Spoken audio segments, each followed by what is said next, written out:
All right, let's go to page 21.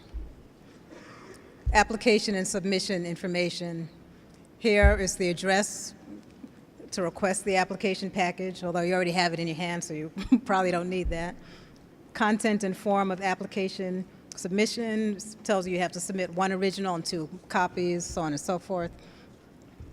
All right, page 22. This is where, as a grant writer, I start really paying attention. It tells you that the application must be double-spaced and single-sided on 8.5 by 11 plain white paper, 1-inch margins, Times New Roman 12-point or Arial 12-point. That may seem not important, but it's extremely important. If you single-space it when they said double-space, they might kick it out. By that I mean they may not review it. They might reject you outright before they even look at it. If you try to squeeze in extra words by using a smaller font, then they may kick it out, or fooling around with the margins. They got wise to us because when people first started using word processors, I was guilty of manipulating things in order to get stuff to fit. And they wised up, and now they give you all these requirements so that you can't do that. Table of contents must not exceed 1 page. Make sure you follow all these directions. Project narrative must not exceed 25 pages. That may seem like a lot of pages, but sometimes when you see all the things that they ask you for, 25 pages isn't enough. So then you have to start cutting and figuring out how you can make it fit. But you can't go over the 25 pages if they say 25 pages is the limit. I'm overemphasizing this because I really want you to take it seriously. They will reject your application because you have 1 paragraph on the next page, or they will stop reading it, and they'll tell you in there. If you're over 25 pages, they may just stop reading it at 25 pages. Okay, the appendix must not exceed 20 pages, and it tells you what type of information to put in there. Then the budget narrative, the narrative budget justification, standard forms, and so forth. I'll talk more about that in a minute. All pages in the application must be sequentially numbered. Again, that sounds very basic, but a lot of times people forget to do page numbering. Then what happens if the person reviewing it drops it on the floor and the thing is all confused? So please, that's something very simple, but can be very important. Okay, page 23. Oh, yes.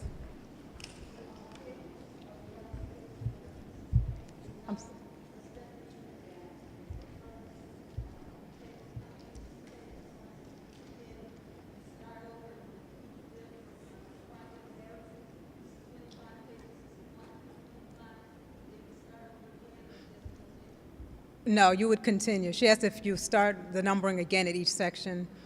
The answer is no. You would start with whatever form is on top. And sometimes it'll get into that detail. It'll tell you what order to put the documents in, and sometimes it will tell you start page 1 on the table of contents, or start page 1 on the form that's going to be on the top of the application. But you're going to number the whole thing straight through, starting with 1 and ending it.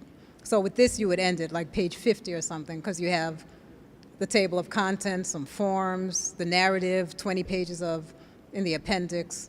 So you end up with, let's say, 50 pages, numbered from 1 to 50. Any other questions? Okay. Okay, we're still on page 23, project description. What I have here is pretty much the same as what was in the other handout. However, this one gives the general overview, but it also, when I say the general overview, the Administration for Children and Families has some set language that they put in all of their RFPs. But then there are some specific items for this proposal, and that's included in here as well.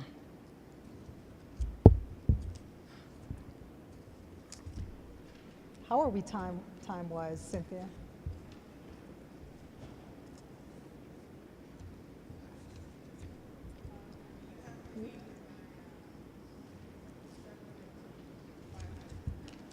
Okay. Okay.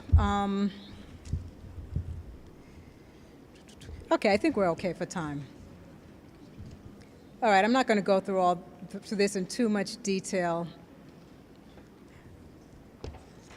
I will mention on page 24, general expectations and instructions, and it talks about, at the end of that paragraph, supporting information concerning activities that will not be directly funded by the grant or information that does not directly pertain to an integral part of the grant-funded activity should be placed in an appendix. So, for instance, let's say this was a grant to do some kind of services for young children. That's what you want in the proposal. But it may be that your organization also has services for pregnant women. That's not what you're asking for money for, but it might be good for them to know that because they know that you're starting even earlier than when the children are born. So that's something that you might put in the appendix. But something that's really pertinent to the proposal, you should put in that narrative part. Don't put it in the appendix thinking, okay, that's a way for me to get an extra 20 pages. Don't do that. Put the things that are really vital to the proposal in the narrative section. Okay.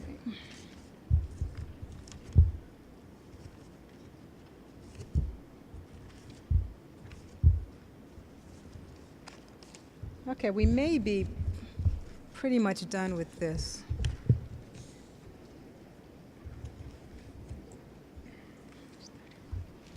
All right, let's skip to page 35. Certifications. And it has a couple of links there. The certifications are generally things that you need to print out and sign. There's not a bunch of things to fill out, but some of them are going to say that basically your staff is not using drugs and things like that, and you're not lobbying. So these are forms you need to print out, read, make sure that it's true that you're not doing or you are doing what's in the form, and sign it. That's more or less the same thing with the assurances.